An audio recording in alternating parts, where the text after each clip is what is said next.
করে যারা মার খেয়েছে, যারা গুলিবিদ্ধ হয়েছে, তারা সকলে আমার সন্তান। আপনারা সবাই নেমে আসুন। আপনারা যদি আজকে নেমে না আসেন, আপনার সন্তানদেরকে আপনারা কিভাবে মুখ দেখাবেন? আপনারা কিভাবে তাদেরকে শেখাবেন যে অন্যায় করবে না, অন্যায়ের প্রতিবাদ করবে? আপনাদের সবাইকে, প্রত্যেককে অন্যায়ের প্রতিবাদ করতে হবে। যা যা অন্যায় আমাদের উপর হচ্ছে, আমরা আজকে ঠিকভাবে রাস্তায় বেরোতে পারছি না, আমাদের মোবাইল দেখবে কিনা সেই ভয়ে আতঙ্কিত হয়ে আছি। আমার সন্তানকে আমি বাসা থেকে বের করছি না, কতদিন হলো সে ছাদে যেতে পারছে না, কেন পারছে না? আমি এই প্রশ্নের জবাব চাই।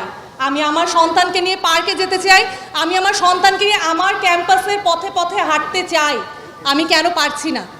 আমি এই গুলির ভয় চাই না, আমাকে ধরে নিয়ে যাবে, আমাকে গ্রেফতার করে নিয়ে যাবে, এই ভয়ে আতঙ্কিত থাকতে চাই না। আপনারা সবাই নেমে আসুন।